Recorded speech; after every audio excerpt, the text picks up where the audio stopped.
이번 시간에는 다른 이로서는 구원을 받을 수 없다는 제목하에 같이 말씀을 나눠볼까 합니다. 오늘의 주제는 사도행전 4장 12절의 말씀입니다.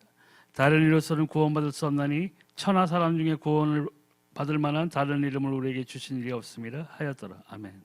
하나님과 함께 있던 그 원래 그 인간은 창세기 1장 27절 28절 말씀에 잘 나와 있습니다. 하나님이 자기 형상 곧 하나님의 형상대로 사람을 창조하시되 남자와 여자를 창조하시고 하나님이 그들에게 복을 주시며 하나님이 그들에게 이르시되 생육하고 번성하여 땅에 충만하라.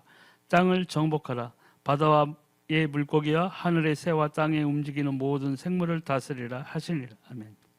이렇듯이 하나님이 우리 인간을 처음 창조했을 때에는 너무나 큰 복을 우리에게 허락하셨습니다.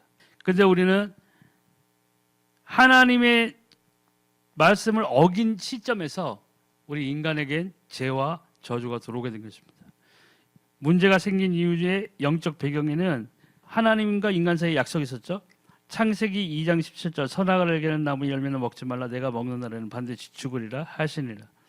그런데 사단이 마귀의 유혹에 넘어져 하나님과의 약속을 범하는 죄를 지었습니다. 창세기 3장 1절 6절에 그런데 뱀은 여호와 하나님이 지으신 들짐승 중에 가장 간교하니라. 뱀이 여자에게 물어 이르되 하나님이 참으로 너에게 동산 모든 나무의 열매를 먹지 말라 하시더냐. 여자가 뱀에게 말하되 동산 나무의 열매를 우리가 먹을 수 있으나 동산 중앙에 있는 나무의 열매는 하나님의 말씀에 너희는 먹지도 말고 만지지도 말라. 너희가 죽을까 하노라 하였느니라. 뱀이 여자에게 이르되 너희가 결코 죽지 아니하리라. 너희가 그것을 먹는 날에는 너희 눈이 밝아져 하나님과 같이 되어 선악을 알 줄 하나님이 아심이니라.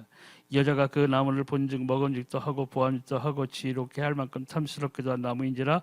여자가 그 열매를 따먹고 자기와 함께 있는 남편에게도 주매 그도 먹은지라. 아멘. 이제 사단은 원래 천사였죠. 그 하나님의 자리, 하나님의 보좌를 탐냈던 욕심을 가진 천사였습니다. 그 정도로 능력이 있었어요. 그렇지만 사단은 당연히 실패했죠. 그 후에 하나님이 하나님의 형상대로 지으신 인간을 발견하게 됩니다. 얼마나 미웠겠어요. 하나님의 자리를 내가 대신하겠다는 욕심을 품었던 사단인데 실패하고 난 후에 창조된 이 땅에 하나님과 똑같이 생긴 닮은 여자와 남자가 발견된 것입니다. 가만히 둘 리가 없죠. 더군다나 그 당시 에덴 동산에는 생명나무도 있었어요. 그 생명나무가 분명히 존재하고 있었는데 사단은 제가 생각했을 때는 그 생명을 취하기 전에 먼저 이 선악과로 사람들을 파멸시킬 계획을 갖고 있었던 것 같아요. 왜냐하면 생명나무를 먹지 말라는 말씀을 하나님이 하지 않으셨거든요. 근데 그 생명나무의 열매를 먹었더라면 인간은 어떻게 됐을까? 영생하는 거예요. 그 후에 하나님의 말씀이 나오죠. 자, 이제 사람들을 에덴 동산에서 축출한 다음에 이 에덴 동산에 있는 생명나무를 천사들로 하여금 화영검으로 둘러서 인간이 다시는 와서 따먹지 못하게 만들었어요. 그때 하나님이 말씀하시길 혹 인간이 이거를 먹고 우리와 같이 영생할까 하노라. 그만큼 생명나무가 그 열매는 생명을 줄 수 있는 그런 열매였던 거예요. 그런데 사단은 그 생명을 취하는 것을 막기 위해서 하나님과 인간의 사이를 갈라놓기 시작한 거죠. 그래서 로마서 3장 23절에 모든 사람이 죄를 범하였음에 하나님의 영광에 이르지 못하더니. 아멘. 어떤 죄였나? 하나님을 떠난 죄. 그것이 원죄를 갖고 우리 사람은 태어날 때부터 그 원죄에 갇혀 있던 거예요. 그 결과 사람은 하나님을 떠나 죄와 마귀의 종이 되어버렸고 사주팔자 운명 이런 것에 사로잡히게 되었습니다. 요한복음 8장 44절 너희는 너희 아비 마귀에게서 났으니 너희 아비의 욕심대로 너희도 행하고자 하느니라. 그는 처음부터 살인한 자여 진리가 그 속에 없으므로 진리에 서지 못하고 거짓을 말할 때보다 제 것으로 말하느니 이는 그가 거짓말장이요 거짓의 아비가 되었습니다. 아멘. 사단이 사람을 유혹할 때에 자기의 욕심, 하나님의 자리를 차지하겠다는 그 욕심 그대로 사람을 유혹했어요. 너희가 그걸 먹으면 너희가 하나님처럼 될 수 있어 라고 자기의 욕심 그대로 거짓말을 했던 거예요. 하지만 사람은 거기에 넘어가 버렸죠. 또한 이 세상에는 저주와 재앙, 고통, 죽음이 들어오게 되었습니다. 창세기 3장 16절 20절 말씀 보니까 또 여자에게 이르시되 내가 네게 임신하는 고통을 크게 더하리니 내가 수고하고 자식을 낳을 것이며 너는 남편을 원하고 남편은 너를 다스릴 것이니라 하시고 아담에게 이르시되 내가 내 아내의 말을 듣고 내가 네게 먹지 말라 한 나무의 열매를 먹었은즉 땅은 너로 말미암아 저주를 받고 너는 내 평생에 수고하여야 그 소산을 먹으리라. 땅이 내게 가시덤불과 엉겅퀴를 낼 것이라 내가 먹을 것은 밭의 채소인즉 내가 흙으로 돌아갈 때까지 얼굴에 땀을 흘려야 먹을 것을 먹으리니 내가 그것에 취함을 입었습니다. 너는 흙이니 흙으로 돌아갈 것이니라 하시니라. 아담이 그의 아내의 이름을 하와라 불렀으니 그는 모든 선자의 어머니가 됨이더라. 아멘. 그렇습니다. 그렇기 때문에 하나님과 함께 동행했던 그 에덴 동산에서의 충만한 복 가운데서 아무 걱정 없이 염려 없이 하나님과 함께 했던 인간이 이제 사단의 유혹을 받음으로써 에덴 동산에서 축출된과 동시에 또 이 죄와 저주가 같이 따라붙게 된 것이죠. 네. 하지만 죽음 이후에는 심판을 받습니다. 히브리서 9장 20절 한 번 죽는 것은 사람에게 정해진 것이요 그 후에 심판이 있으리니 영원한 지옥에 떨어지게 됩니다. 계시록 14장 20절 11절 말씀 보니까 그도 하나님의 진노의 포도주를 마시리니 그 진노의 잔에 섞인 것이 없이 부은 포도주라. 거룩한 천사들 앞과 어린 양 앞에서 불과 유황으로 고난을 받으리니 그 고난의 연기가 세세토록 올라가리로다. 짐승과 그의 의상에게 경배하고 그의 이름표를 받는 자는 누구든지 밤낮 쉼을 얻지 못하리라 하더라. 아멘. 분명히 우리가 살아있는 사람이라면 죽음을 맛보고 하나님 앞에 서게 되어 있습니다. 그 심판대에서 하나님으로부터 인정받는 자이냐 생명책에 이름이 적혀있는 자이냐 그렇지 않은 자이냐의 차이는 똑같은 영생을 누리게 되지만 한편은 영원한 지옥불에서 영원토록 고통받는 것이고 한편은 하나님으로부터 인정받은 자 생명책에 이름이 적혀있는 자는 영원한 안식 가운데 거하게 되는 것입니다.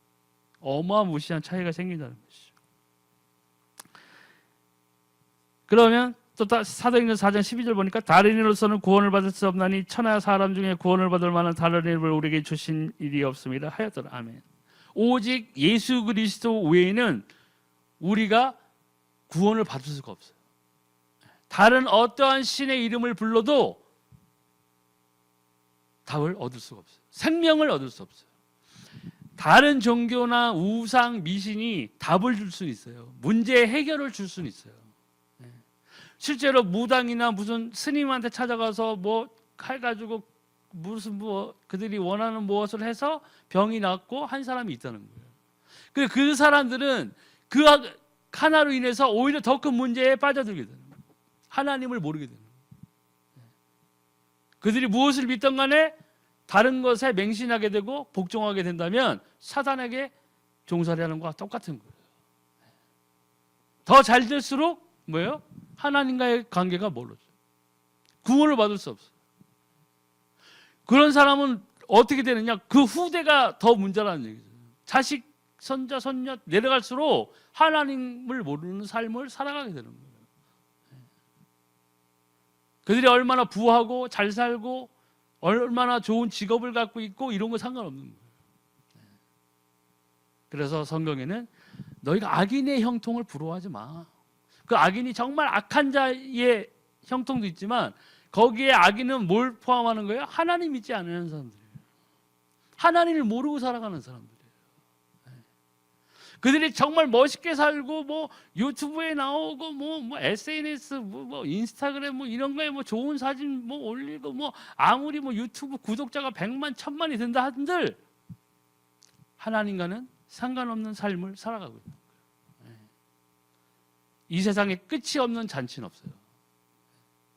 그 성경에도 하나님 말씀하셨잖아요. 부자가 내가 이제 부자가 됐으니 창고에 먹을 것 가득하게 쌓고 재산을 가득하게 쌓고 내가 오늘부터 매일 연회를 열면서 내가 즐기리라 했을 때 하나님이 말씀하셨죠. 예화에 불과하지만 야, 어리석은 자요. 내가 오늘 밤 너의 영혼을 취할 것인데 네가 해놓은 것이 무슨 소용이 있겠냐. 너는 누리지 못할 것이다. 그만큼 우리는 아무것도 우리의 삶에서 보장된 것이 없어요. 이 생명은. 어제 멀쩡히 살았던 사람이 오늘 아침에 죽잖아요. 오늘 뭐 아침에 인사했던 사람이 길 가다가 차에 쳐 죽을 수도 있어요. 정말 큰 문제는 내가 살아있을 때에 예수 그리스도를 만나느냐 믿느냐 안 믿느냐가 어마무시한 차이를 가져온다는 거예요.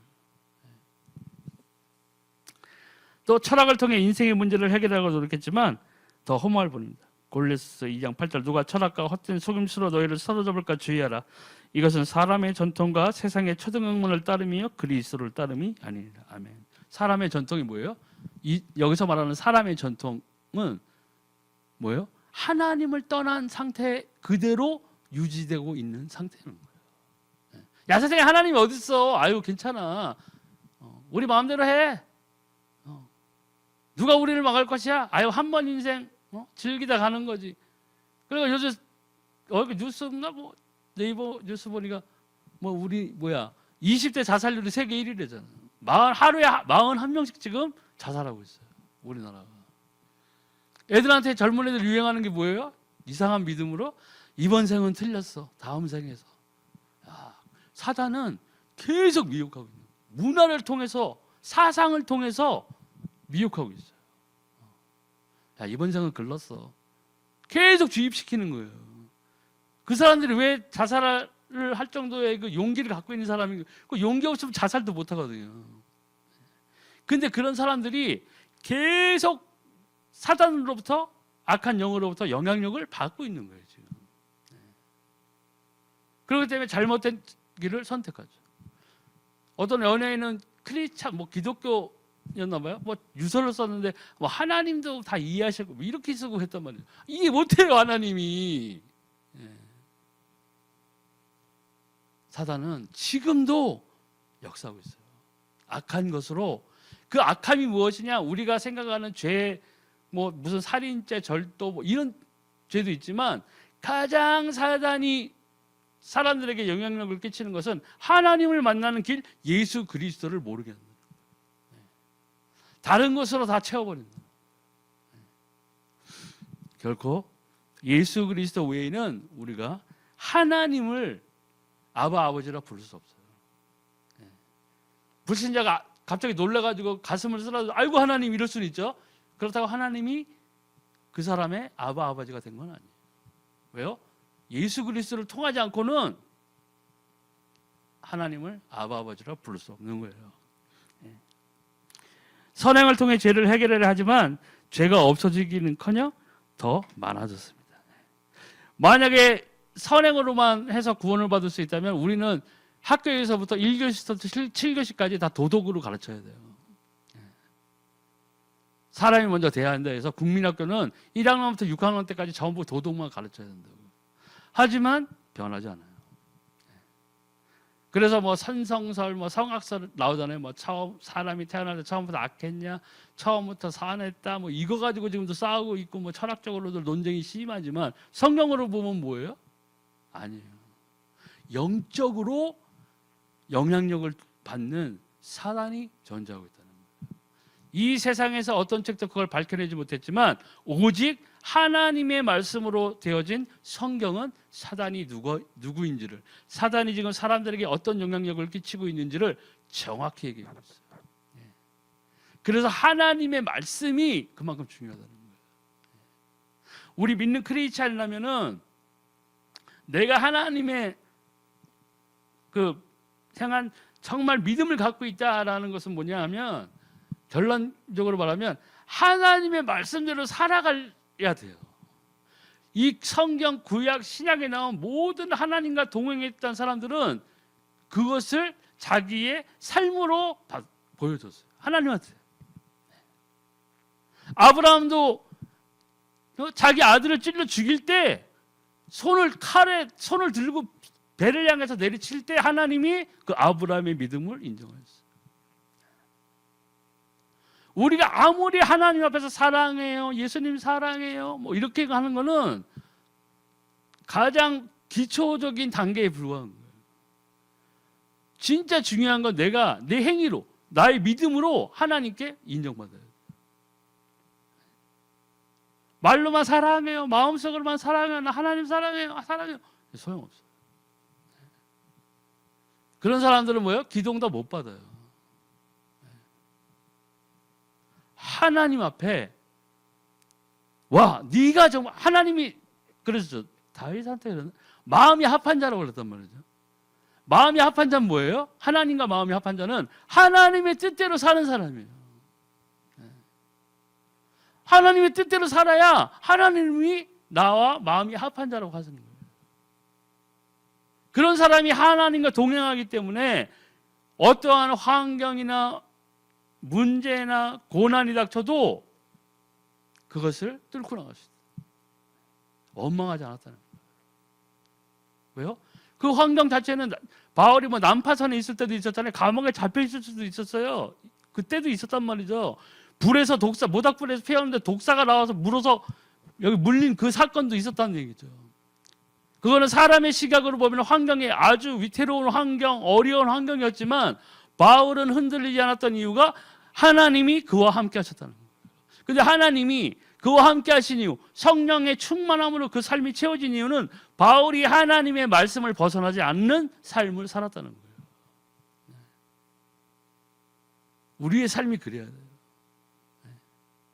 저와 여러분의 삶이 하나님의 말씀을 주의하며 살아가는 삶이 되어야 돼요. 육신을 치라고 그랬죠. 바울이 그랬잖아요. 야, 순종이 안 되면 육신을 쳐서라도 임마 복종해. 하나님의 말씀이 복종해. 하나님의 말씀을 따라가는 삶이 안 되면 성령의 충만함은 절대 오지 않아요. 하나님의 말씀대로 살아가지 않는다는 것은 곧 내가 세상에 빠져 살아가고 있다는 증거가 되는 거예요. 그렇잖아요. 넷플릭스 10시간 보고 기도 2분 하고 어떤 삶이에요, 그 삶이. 영화관에 가가지고 5시간, 6시간씩 영화는 줄기차게 계속 볼 수 있는데 하루에 기도는 1분, 2분 하고 땡. 그리고 하나님 나 사랑해요. 하나님 내게 기도응답 주세요. 절대로 안 해요. 우리는 뭔가를 막 따라하면 반대급부로 뭐가 온다는 큰 착각 속에 살고 있는 거예요. 매일 죄 가운데 사는 사람이 그 죄성을 버리지 못하고 40일 금식 기도를 만약에 한다고 칩시다. 40일 그 금식하는 그 기간 동안에 정말 기도를 했다고 칩시다. 근데 그 기도가 어떠한 기도겠어요? 자기 육신을 위한 기도였을 거예요. 안 돼요. 기본적으로 내 삶이 하나님의 말씀을 지키지 않고 살아간다면 그게 안 되면 다른 게 소용이 없다는 거예요. 오질 않아요. 그러니까 우리 크리스찬들은 정말 우리가 예수 그리스도를 통해서 구원받은 자라면 하나님의 말씀에 주의해 살아야 돼요. 주의해서 산다는 게 뭐예요? 하나님의 말씀을 따라가야 돼요. 하나님의 말씀을 따라가는 삶이 돼서 그때 기도하고 할 때에 성령이 내 마음을 주장하시고 내 생각을 주장하시는 거예요. 생각을 주장하실 때가 있어요. 그죠? 근데 성령님께서 이런 마음을 주시고 하나님의 말씀 오늘 읽었는데 이 말씀이 내게 오늘 큰 영감을 주시는데 근데 그대로 안 하고 딴 거래. 에휴, 이거 내 생각일 수 있어. 이건 내 생각일 거야. 왜 갑자기 가난한 동생을 도와주려는 마음이 생겨. 이거 사단의 영이야. 사단의 영. 내 재산을 빼앗으려는 사단의 계계야. 그걸 안 해버려. 아무 소용없다는 거예요. 하나님의 말씀을 정말로 따라가는 사람, 그대로 따라가는 사람이 하나님의 말씀대로 살아가는 거예요. 지금 이 세상에 이 말세로 치닫아가는 시대이기 때문에 지금 하나님의 말씀을 다 바꿔버리는 그러한 이 법들이 너무나 많이 생겼다는 거예요. 만약 지금 우리나라 간통죄 없어졌잖아요. 꽤 됐죠. 그래서 간통을 했어. 그리고 하나님 앞에 섰어. 하나님, 우리나라 대한민국은요 간통죄가 없어요. 하나님 왜 이러세요? 하나님의 법에 간통죄가 없어요? 간음하지 말라 나왔어요. 동성애를 하나님 앞에 섰다고 했어요. 하나님 동성 지금 소수 뭐 무슨 그 법이 있어가지고요. 우리나라는 뭐 동성애자 이런 거는 죄가 아니에요, 하나님. 하나님의 법은 어떻게 돼 있어요? 어떻게 돼 있어요? 돌로 쳐 죽이라고 그랬어요.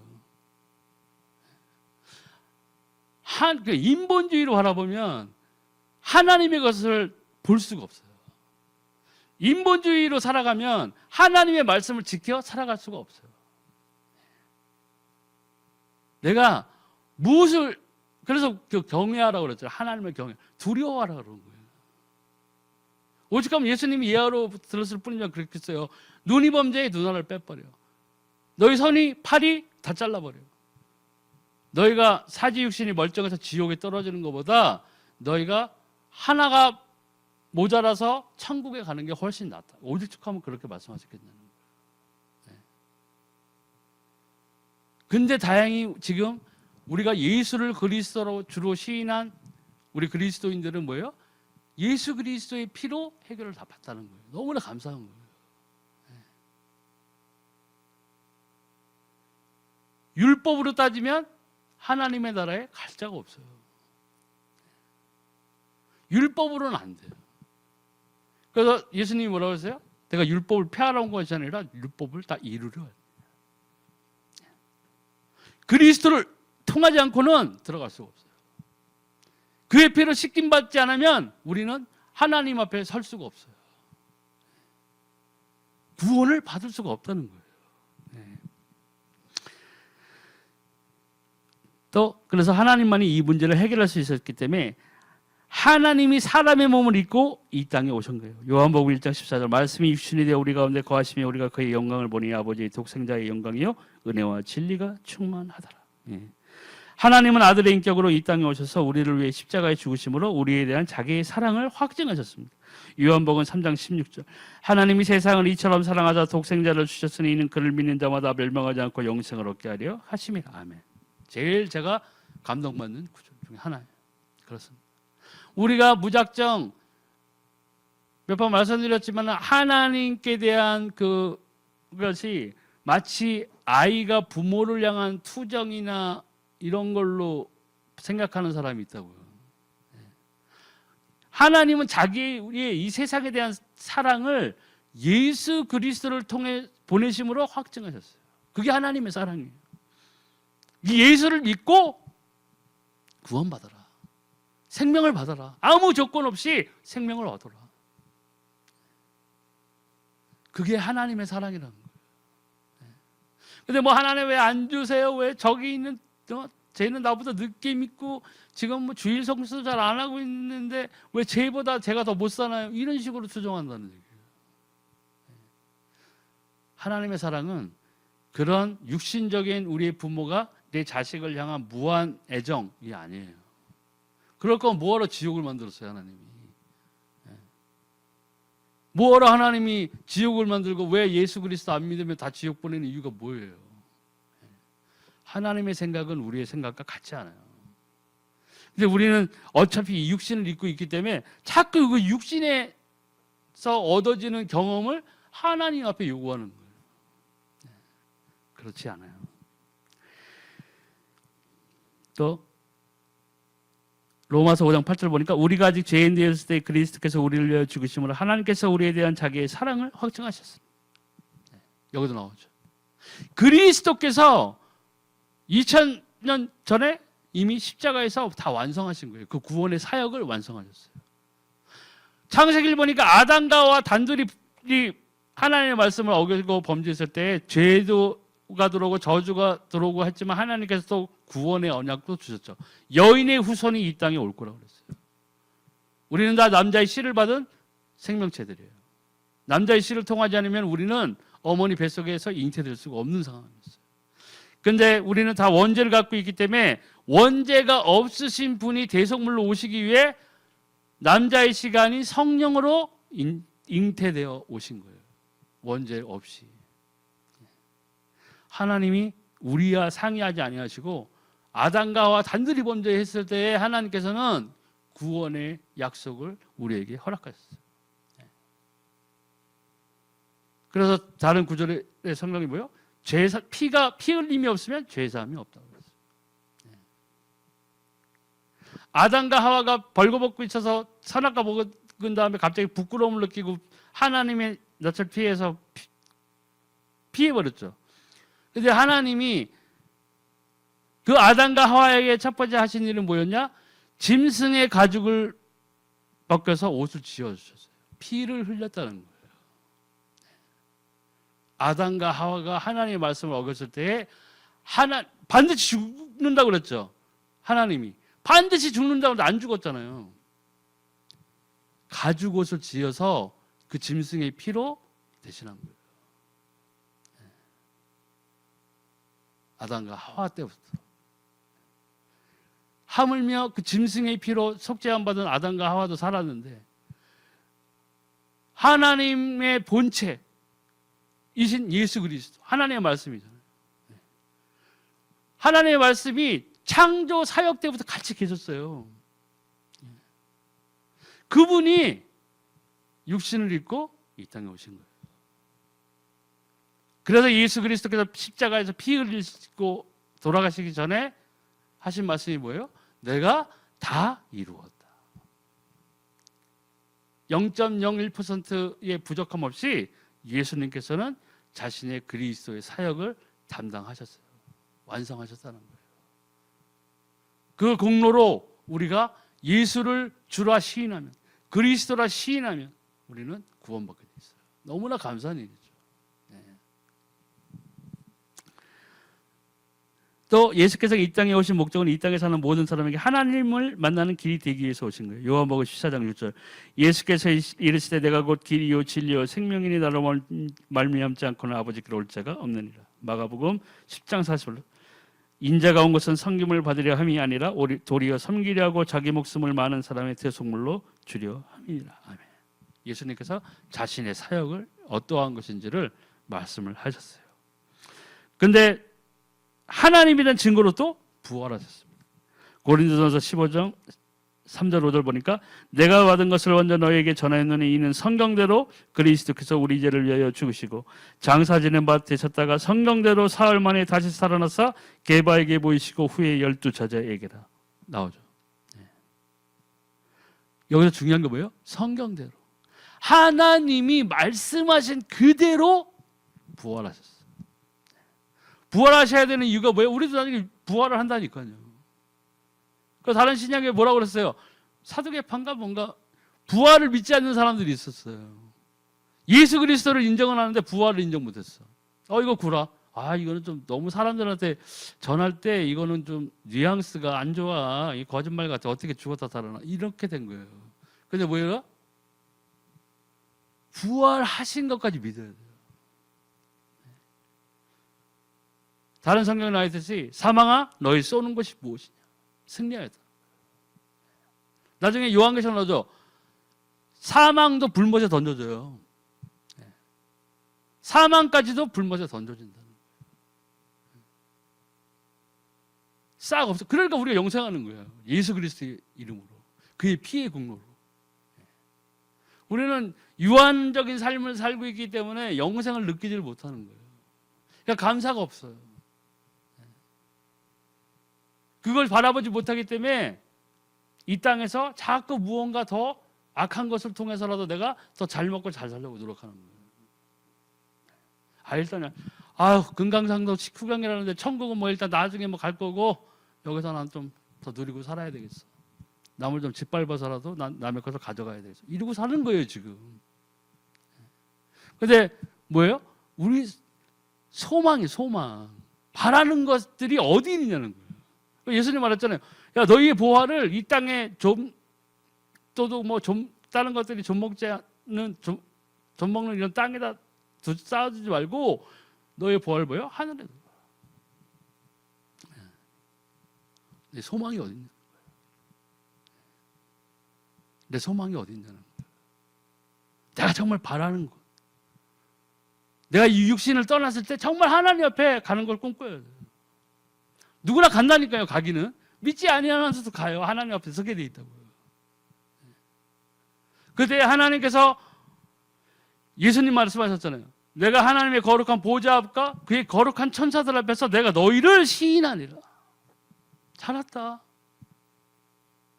땅에서 네가 뭘 했거나 무엇을 했거나 무엇을 했거나 이게 칭찬이 나올 수도 있겠지만 예수 그리스도께서 만약에 내가 예수 그리스도 앞에 섰을 때 하나님의 보좌 앞에 섰을 때에 내가 생명책에 농명된 자라면 예수님께서 나에게 분명히 말씀해요. 네가 네 믿음을 지켰구나.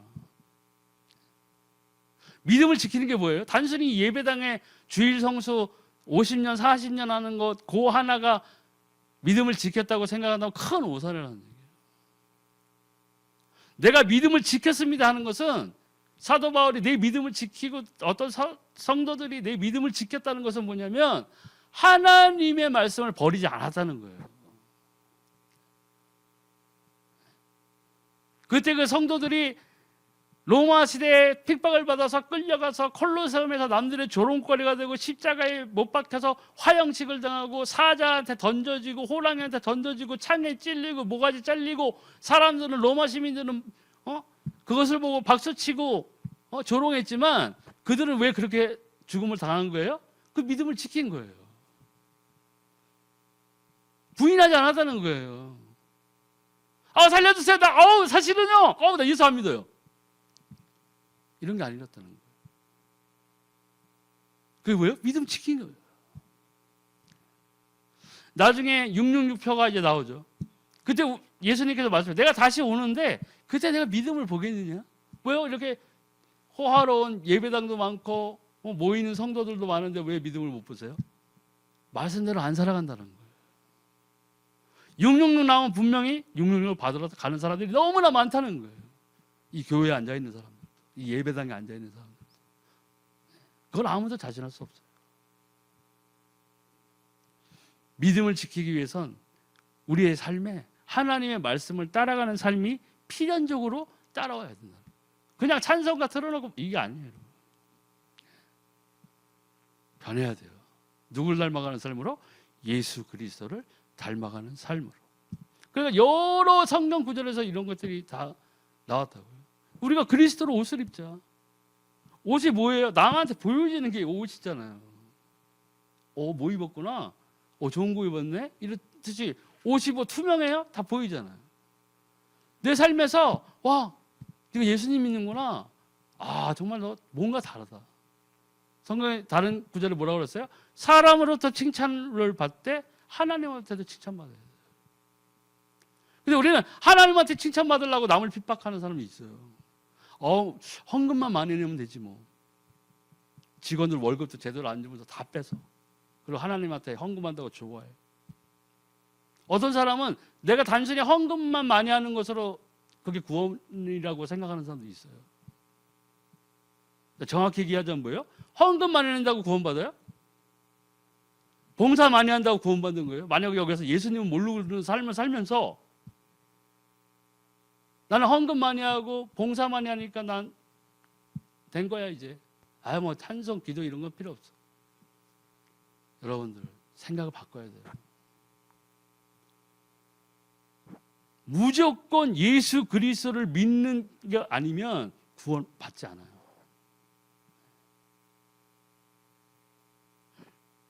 교회 예배당에 나와서도 예수님을 모르는 사람이 있다니까요. 만나지 못한 사람이 있어요. 여러 종교 중에 하나라고 와서 앉아있는 사람이 있어요. 제가 큰 교회 다녔던 이야기를 했었죠. 고등학교 때. 큰 교회 다녔었다니까요, 강남에. 그래서 내가 믿음이 있었어요? 하나는 없었어요. 그냥 예쁜이 있다니까 간 거예요, 친구들이랑. 거기서 내가 예수 그리스도를 만났어요? 못 만났어요. 내가 그래서 구원 받았나요? 구원 안 받았어요. 성경도 읽었다니까요. 전도사가 그렇게 시키면 성경도 읽고 했어요. 기도도 했어요. 찬송도 했어요. 근데 내가 구원 받은 자인가? 하나님을 만나야 돼요. 정말 예수가 그리스도구나. 정말 이분이 정말 나의 구원자구나. 하나님이 살아계셨구나. 나와야 돼요. 그때서야 사도 바울이 얘기한 것처럼 내가 주 안에서 새로운 피조물이 되었다 하는 거예요. 아무나 그냥 뭐 나는 성경에 있으니까 나는 새로운 피조물, 무조건 새로운 피조물, 그리고 옛날에 악습 그대로 똑같이 살아. 그건 새로운 피조물이 아니에요. 바울처럼 완전히 하나님을 인정하는 삶을 살아야 돼요. 하나님을 인정하는 삶이 뭐예요? 그 말씀 그대로 지킨 거예요. 성령 인도대로 산 거예요. 성령 여기는 가지 마 하면 섰어요. 멈췄어요. 전도하다가도. 네가 이쪽으로 가라. 네가 로마로 가야 돼. 난파선에서 산 이유가 뭐였어요? 천사가 와서 바울에게 얘기했죠. 와, 바울 네가 우리 지금 천국에서 랭킹 1위야. 와, 예수님께서 와, 너를 너무 사랑해. 그랬어요? 근데 난파선의 풍랑을 만나기 전에 천사가 와서 뭐라고 그랬어요? 성령도 인도하시길 말씀하시길 뭐라고 그랬어요? 네가 가이사에 가야 돼. 로마로 가야 돼. 여기서 죽지 않아. 걱정하지 마. 너는 로마로 가야 돼. 그게 하나님의 뜻이야. 성령이 인도하는 바야. 하나님과 함께한 자기 때문에 그 고난이 아니었던 거예요. 우리가 하나님의 말씀대로 살아가는 것을 누구한테 인정받아야 돼요? 하나님한테 인정받아야 돼요. 그게 성령 충만에 이르는 삶이에요. 온갖 악행을 지르면서 아무리 뭐 집회 찾아가 보세요. 성령 집회 아무리 가보세요. 뒤로 3m 나자빠져도 내 삶이 그 집회가 끝난 후에는 똑같은 악한 삶을 살고 있다면 아무 소용없는 거예요.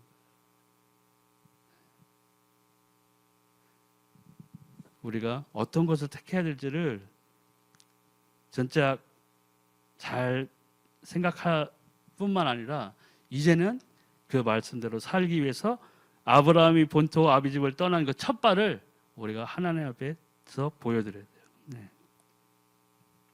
마귀의 일을 멸하시고 구원의 길을 열어놓습니다. 요한일서 3장 8절 죄를 짓는 자는 마귀에게 속하나니 마귀는 처음부터 범죄합니다. 하나님의 아들이 나타나시켜서 마귀의 일을 멸하려 하심이라. 아멘. 예수 그리스도를 통해서 마귀에게 붙잡혀 있던 우리를 해방하시는 거예요. 로마서에 나오죠. 생명의 성령의 법이 죄와 사망의 법에서 너희를 해방하였다. 증거가 나와요.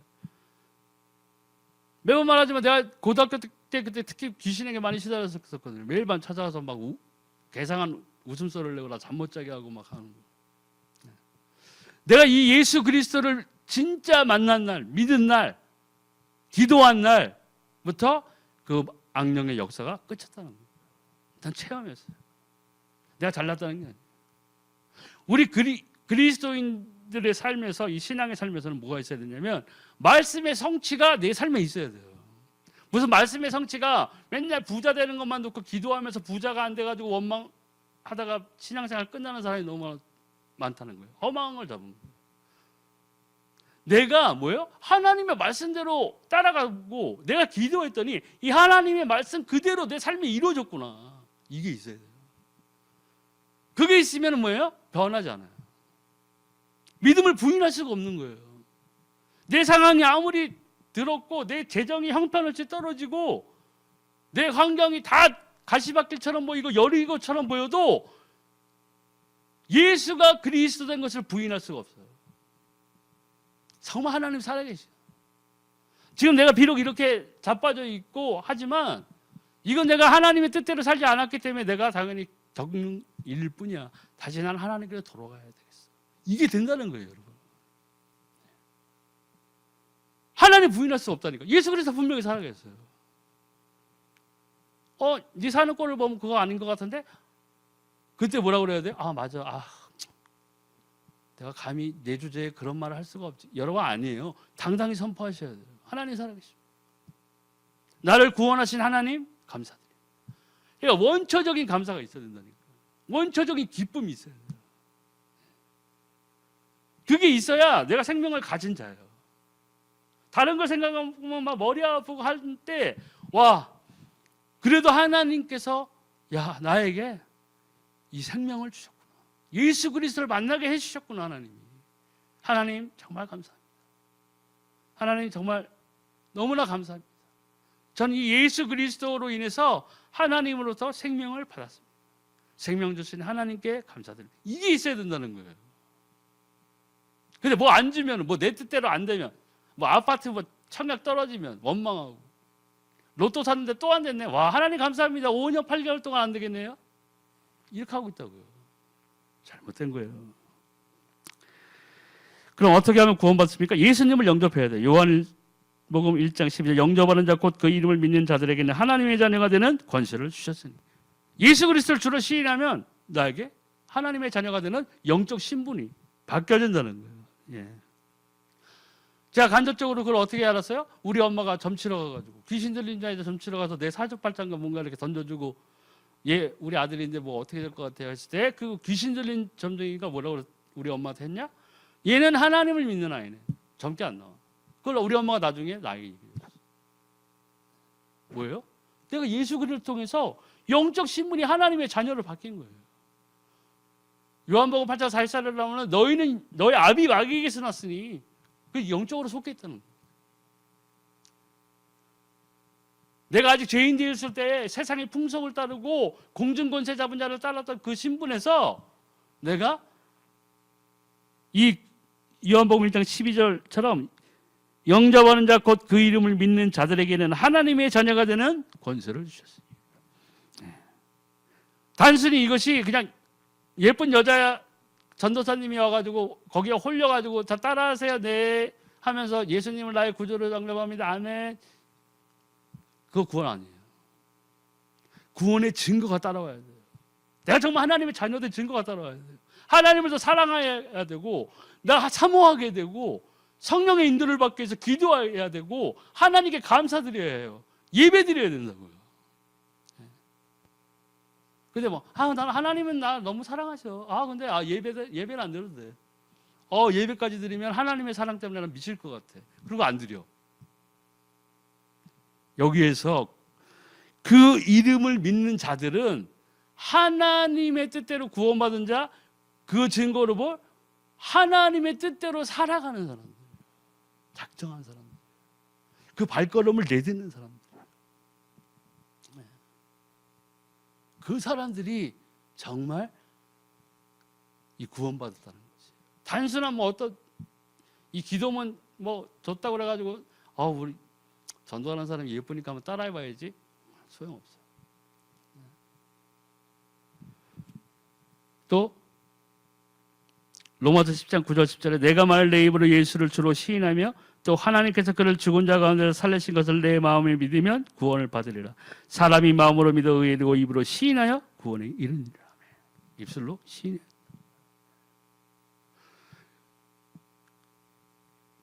그 고넬료였나요? 그 사람은 그리스도를 몰랐을 때는 아직 의인에 불과했어요. 하나님만 알았어요. 하나님. 근데 또 그 사람은 하나님을 안과 동시에 하나님의 뜻대로 살려고 노력해서 살아요. 거기 나오잖아요. 가난한 자 구제하고 하면서. 그러니까 성령께서 베드로에게 꿈으로 나타나서 걔를 가려고 그런 거예요. 베드로는 약간 부정적인 생각이 있었던 거예요. 그때도. 이방인한테는 가서 안전했다는 거예요. 부정하다고 생각했기 때문에. 하지만 꿈인가 환상으로 하나님이 보여주신 다음에는 성령의 인도대로 고넬료에게 가서 선포했어요. 고넬료가 시인했어요. 그리고 구원을 받았다는 거예요. 전도는 이렇게 내가 복음을 갖고 있는 자라면 내가 기도하고 하나님의 뜻대로 살아가는 것을 하나님 앞에 계속 보여드리는 자라면 하나님께서는 내 주변에서 복음을 받을 만한 자를 나에게 보내십니다. 그때 예수가 그리스도라고 선포하는 것이 바로 전도예요. 내가 하는 것이 아닌 성령께서 하시는 겁니다. 다만 내가 무엇을 갖고 있는 자냐? 생명을 갖고 복음을 갖고 있는 자냐. 이게 중요하다는 거예요. 그럼 언제 구원받아야 되냐? 우리는 내일을 알 수 없어요. 잠언에 나와있듯이 너는 내일을 자랑하지 말라. 하루 동안에 무슨 일이 일어나든지 내가 알 수 없음이니라.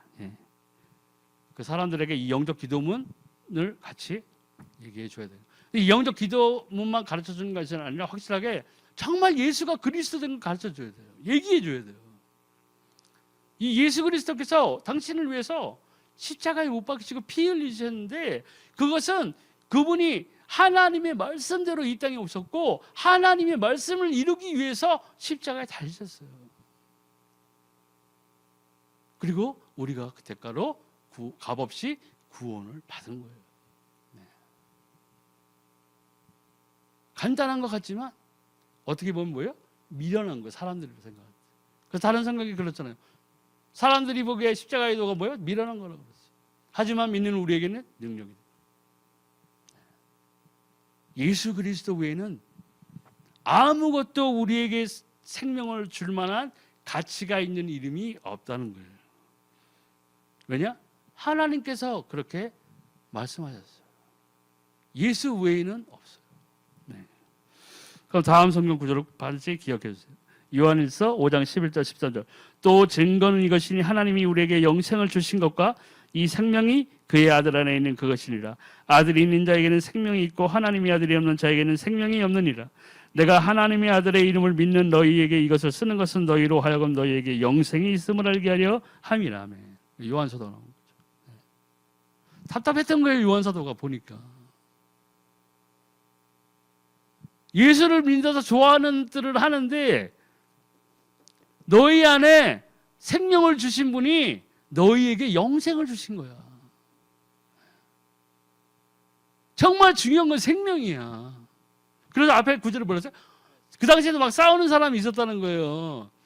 나는 뭐 세례 요한에게 침례받았고 나는 뭐 베드로에게 받았고 누가 더 자랑하고 막 그렇다는 거예요. 야 감히 나는 사도 바울한테 세례받은 뭐야 뭐 하면서 서로 자랑하고 다른 것을 보고 자랑하고 하는 걸 본 거예요. 야 이 바보들아 하면서 이제 쓴 거예요. 너희들이 싸우는데 아들이 있는 자에게는 생명이 있어. 아들이 없는 자에게는 생명이 없어. 그리고 앞에 또 나오죠. 부활하신 것까지 믿어야 돼요. 근데 너희가 더 중요한 게 너희 안에 영생이 있는 거야. 이 땅에 그거 가지고 싸우지 마. 네가 잘났다 하지 마. 하나님이 우리를 부르신 이유는 우리에게 생명을 주시기 위해. 영원한 생명. 더 이상 값진 것이 없어요. 우리가 그것을 받으려고 일도 하나님 앞에 뭐 한 게 없다는 거예요. 오히려 하나님 저주했었잖아요. 하나님 안 믿고. 내가 얘기했잖아요. 삼각산에서 내 친구랑 둘이 술 먹으면서 텐트 치고 있는데 밑에서 그 기도하는 아줌마들이 주야 불렀다고. 우리가 그 위에서 뭐라고 그래? 주야 그럼 왜 불러? 나에게 쫓아왔어요. 제가 그만하라고. 내가 하나님이었으면 번개로 막 저런 저주받은 생명하면서 막 던졌을 텐데 하나님 그러지 않으셨다. 길이 참으신 거예요. 길이 참으셨어요. 그리고 내가 누누이 그 전도하는 그 사촌 누나들한테 야 예수 한 번만 꿈에서 보면 믿겠다고 했는데 그 말을 하나님께서는 허투루 듣지 않으셨다는 거예요. 그리고 마지막에 내가 미국에 있을 때 하나님이 휴거의 나를 보여주셨어요. 그걸 기점으로 뭐 바로 드라마틱하게 내가 바뀌었느냐 그것도 아니라는 거예요. 다시 한국 오고 뭐 다시 더 교회 예배드리고 한 1년 반 뭐 그 시간 2년인가 거의 됐을 거예요. 그때 때가 됐을 때에 하나님이 나에게 구원을 허락하셨어요. 그 다음에 성령의 세례를 경험하고 있어요. 예배 시간에 팍팍 1시간 동안 울었던 거예요. 아무 이유 없이. 하나님은 분명히 살아계세요. 또 요한복음 14장 16절에 내가 아버지께 구하겠으니 그가 또 다른 보혜사를 너희에게서 영원토록 너희와 함께 있게 하리니 성령을 우리에게 주시다. 보내시겠다. 근데 성령을 보내실 때 우리가 받으려면 어떻게 해야 돼요? 기도해야 돼요. 내가 예수를 믿었다. 와 예수는 정말 살아있는 것 같아. 하나님 감사합니다 했을 때 하나님 집 주세요. 아니 성경에 뭐라고 그랬어요? 야 악한 자라도 자기 자식한테 좋은 걸 줄 아는데 하물며 너희 하늘에 계신 천부 하나님께서 성령을 구하는 자에게 성령을 주시지 않겠느냐. 성령을 구해야 돼요. 신약시대 예수님이 올라가시고 승천하실 때 너희가 성령을 받으라고 했죠. 기다리라고 했어요. 그게 오순절날이잖아요. 그 사람들이 거기 모여서 기도한 건 오직 성령을 놓고 기도한 거예요. 성령 보내달라고. 그 사람들이 오순절날이 이미 이름에 했을 때 거기 10명 있었어도 받았고 1명 있었어도 받았어요. 거기 모였던 사람들은 그 약속대로 성령을 받았다. 그 성령 받고 그 사람들이 처음에 한 일이 뭐예요? 밖에 나가서 방언을 했죠. 그 방언은 우리가 하는 그 혀의 그 방언이 아니라 뭐예요? 각 그 예루살렘에 모였던 다른 지역에서 온 사람들의 말들을 하기 시작했다는 거예요. 근데 그 사람들이 한 얘기가 뭐였어요? 예수 그리스도에 대한 이야기였어요. 깜짝 놀랐어, 다른 사람들이. 다른 지역에서 온 사람들. 야, 얘네 유대인인데 왜 얘네가 갑자기 우리나라 말을 하냐? 하면서 깜짝 놀랐다.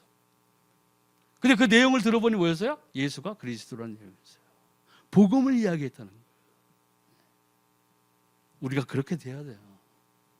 하나님이 우리를 부르신 이유 그거예요. 예수님께서 승천하시기 전에 마지막 당부하신 말씀 뭐예요? 성령을 받아라. 그럼 너희 권능을 받아. 그 권능이 뭐예요? 뭐 병 고치는 은사 뭐 이런 것도 있죠. 네? 근데 거기에서 나오는 성령의 권능을 받으면 뭐가 된다고 그랬어요?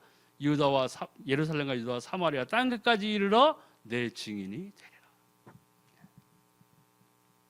정말 하나님이 우리를 부르신 이유가 거기에 있는 거예요. 또 로마서 8장 2절. 이는 그리스도 예수 안에는 생명의 성령의 법이 죄와 사망의 법에서 너희를 해방하였습니다. 제가 아까 말씀드렸어요. 완전히 해방된 거예요. 근데 해방된 걸 모르면 뭐예요? 문제가 생기는 거죠. 해방은 됐는데 계속 내가 해방 안 된 것처럼 생각해. 그게 뭐예요? 불신앙. 아우, 나 구원받은 거 맞나? 가다가 사고 날 뻔. 아유, 큰일 날 뻔했네. 진짜 돼줄 뻔했네 오늘. 어후, 아직 지옥인가 천국인가 긴가민가 하는데 진짜 오늘 큰일 날 뻔했네. 이런 거예요. 우리는 이게 내 걸 보니까 그러는 거예요. 내가 사는 꼴을 보고 내 생각을 통해서 들어오는 불신앙들 이런 것 때문에 구원받았는데 몰라. 불쌍한 거죠. 그러니까 믿는다고 하면서 점쟁이한테 가잖아. 아, 목사님 예언을 안 해주시네. 아, 신경질나. 이모한테 전화해. 이모, 그때 그 점쟁이 뭐라고 그랬지? 어디야? 미아리? 알았어. 그럼 가. 그리고 거기 물어봐. 아, 마음이 좀 편안하네. 이제 기도의 방향을 이쪽으로 잡아야 되겠다. 참 한심한 거죠. 마귀에게 속한 자한테 점을 치러 가는 것도 진짜 하나님 앞에서 창피한 일인데 거기에서 뭘 알려줬다고 해서 막 기도의 방향까지. 옛날에 개척하려는 개척교회 목사가 그랬더니 자기가 엄마랑가 뭐 누구랑 점쟁이한테 가가지고 어디에다가 교회에 개척하면 되냐고 물어봤다잖아. 참 안장하는 일. 모르면 이렇게 돼요. 하나님을 만나지 않은 자면 세속에 빠질 수밖에 없어요. 거짓된 것을 속을 수밖에 없어요. 왜 요새 그 많은 이단들이 일어나는 거예요? 불안하니까 그런 거예요. 영적으로. 이단에 가는 사람들이 불신자가 이단으로 빠지는 비율보다 기존에 교회에 다니던 사람들이 빠지는 비율이 훨씬 커요. 왜냐? 여기에서 기존 교회에서 예배에서 기쁨을 느끼지 못하는 거예요. 하나님을 정확하게 내가 봤을 때는 하나님 만나지 못하는 거예요. 정말 하나님을 만난 자라면 그런 데 갈 수가 없어요. 내가 정말 하나님으로부터 영향력을 받는 자라면, 성령 안에 거하는 자라면, 내가 아무리 못된 짓을 하고 해가지고 내가 하나님과의 성령의 소욕이 거의 소멸직전에 있다 한들 거길 갈 수는 없어요. 성경의 한 구절만 알면 돼요. 하나님께서 뭐라고 그랬어요? 나의 성호가 뭐야? 여호와라. 나는 내 스스로 있는 자리다. 근데 거기다 대고 막 엄마 하나님 있다니까 그리고 확 가버려. 여호와 하나님, 나 스스로 있는 자. 하나님 그분이 창조주예요. 그거 하나만 알아도 그런 데 갈 이유가 없어요. 근데 그래 가잖아. 정말 가슴 아픈 일이죠. 또 고린도서 3장 16절에 너희는 너희가 하나님의 성전인 것과 하나님의 성령이 너희 안에 계시는 것을 알지 못합니다. 우리 자체가 하나님 앞에 교회예요. 하나님이 사랑하시는 교회예요, 우리가. 그 예언계시록에 나오는 어디의 교회, 어디 교회 뭐 7개 이렇게 나오는 게 거기에 무슨 번듯한 건물이 있어가지고 거기 다 모여 있는 거예요? 아니요. 거기에 믿는 사람들에게 다 얘기한 거예요. 그럼 우리 교회 교회별로 그럼 구원받아요? 순복음교회에 속해 있는 성도니까 다 구원 100%? 장로교 어디 교단에 있는 속해 있는 교회니까 다 100% 구원? 아니에요. 구원은 내가 철저하게 하나님과 나의 1대1 관계라는 거예요. 그러니까 어떤 사람들 자꾸 큰 교회만 다니려는 그런 사람들을 보면 심리가 거기에 속해 있으면 내가 구원받았다 느끼는 거예요. 내가 거기에 속해 있으면 더 잘 살 것 같은 그런 거에 빠져 있는 거예요. 구원과 축복은 철저하게 하나님과 나의 1대1 관계라는 거예요. 내가 하나님의 뜻대로 살아가고 내가 하나님의 말씀을 지켜 살아가다 보면 하나님께서 나에게 복을 주실 수도 있어요. 뭐 재물의 복을 주실 수도 있어요. 근데 무조건적으로 재물의 복 외에는 아니라고 생각하고 다른 복은 필요 없어요 하면서 신앙생활을 한다면 그게 그 문제가 되는 거죠. 성경에 나와 있는 100배의 축복을 받은 이삭이 100배의 축복을 놓고 기도한 적이 있냐는 거예요. 없어요. 근데 하나님과 끝까지 동행하는 삶, 하나님의 말씀을 따라가는 삶, 하나님의 말씀을 지키는 삶을 살다 보니 하나님이 100배의 축복을 허락하신 거예요. 우리가 하나님의 말씀대로 살아가는 것은 그 100배의 축복이 안 오더라도 지켜야 되는 거지. 나 하나님 뭐 안 주니까 이제 예배 안 드려. 하나님 마음 좀 아파보세요.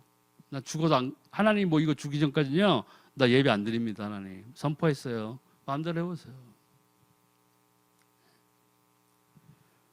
잘 생각할 뿐 아니라 우리가 성령의 인도를 받는 사람이라면 우리가 정말 하나님 앞에서 얼마나 소중한 존재인지를 하나님 앞에 내 삶에서 내 믿음의 지킴을 증거로 하나님 앞에 보여드려야 돼요. 감사하기 때문에. 내가 받은 구원이 너무 감사한 선물이기 때문에 하나님의 것을 지키기 위해서 하나님의 말씀대로 살아가기 위해서 성령의 인도를 받기 위해서 기도해야 돼요. 또 요한복음 14장 26절 27절 보니까 보혜사 곧 아버지께서 내 이름으로 보내실 성령 그가 너희에게 모든 것을 가르치고 내가 너희에게 말한 모든 것을 생각나게 하리라. 평안을 너희에게 끼치노니 곧 나의 평안을 너희에게 주노라. 내가 너희에게 주는 것은 세상이 주는 것과 같지 아니하니라. 너희는 마음에 근심하지도 말고 두려워하지도 말라. 아멘. 여기서 나오죠. 세상이 주는 평안과 같지 않다고 그랬어요. 세상이 주는 직업의 안정감, 재산의 많음, 적음, 건강함, 아픔 이런 게 아니라는 거예요. 그리스도로부터 오는 평안은 구원에 대한 평안이에요. 내가 하나님의 자녀, 내가 영원한 생명을 가진 자. 이것으로 인해서 뭐예요? 다른 것들을 필요치 아니하는 삶이에요. 다른 것이 중요한 게 아니라 내가 받은 이 구원, 내가 받은 이 생명, 이 생명을 주신 예수 그리스도, 그리고 예수 그리스도의 약속대로 나와 함께 하시는 성령, 내가 그를 통해서 기도하면 성령이 뭐예요? 나를 가르쳐 주시겠다는 거예요. 그냥 무한정으로 그냥 나 이제 교회 다닌 지 2주일 됐으니까 빨리 성령 나를 가르쳐 주세요. 나를 인도해서 이렇게 하는 게 아니라는 거예요. 내가 내 삶을 하나님께 드려야 돼요. 하나님이 나의 삶을 간섭할 공간을 드려야 된다는 거예요. 그 공간이 뭐예요? 세상의 소욕이 아닌 성령의 소욕으로 따라가는 자. 오늘 다른 것은 구원을 받을 수 없다고 하는 제목으로 말씀드렸지만 정말 저는 하나 감사한 거는 그거는 확실해요. 내가 받은 구원, 내가 받은 생명, 그리고 하나님이 지금도 살아계신 거 부인할 수가 없어요. 예수 그리스도 부인할 수 없어요. 저의 어떠한가는 상관없이 정말 하나님은 살아계시고 예수 그리스도는 그리스도 되심으로 나에게 구원을 주셨어요. 성령이 나와 함께 하세요. 여기에 대한 감사, 이게 있어야 돼요. 우리 크리스찬이라면 이 기쁨을, 이 감사를 누구에게 전해줘야 되는 거예요? 믿지 않는 나의 주변 사람들에게 얘기해 줘야 돼요. 그러기 위해서 우리가 하나님의 말씀대로 살아가는 게 필요한 거예요. 아니 심지어 내가 우리 가족 중에서는 나 혼자 처음에 믿은 첫 열매인데 내 가족들이 내가 예수 믿는 걸 인정하지 않는다면 어떻게 되겠어요? 저거 뭐 예수 믿는다더니 똑같네 뭐. 맨날 밖에 나가 싸우고 도둑질하고 똑같으면 뭐 어떻게 인정을 받겠냐는 거예요. 정말 우리가 이 내가 받은 구원에 대한 먼저 이 감사, 기쁨, 그 영생을 주신 것에 대한 그 감사가 넘쳐야 돼요. 그 원천적인 기쁨이 있어야 돼요. 크리스찬이라면. 그런 삶에서 우리가 한 발 더 나가서 성령의 인도로 살기 위해서 하나님의 말씀을 지켜나가고 성령의 인도로 내가 기도한다면 응답을 또 받는다면 그 에너지, 그 영향력이 어디로 가요? 내 주변 사람들에게 널리 퍼지는 거예요. 바울의 삶이 그랬어요. 꼭 우리 은혜성서 모든 교회 성도분들은 이 감사와 기쁨 가운데에서 우리가 받은 생명의 소중함을 다른 믿지 아니하는 우리 주변 사람들에게 정말 성령의 인도대로 기도하면서 그들을 위해 중보 기도해 주면서 때를 만났을 때에 과감히 예수가 그리스도라는 걸 선포해 주는 하나님의 뜻대로 사는 모든 성도님들이 되시길 기원합니다. 오늘 말씀 마치겠습니다.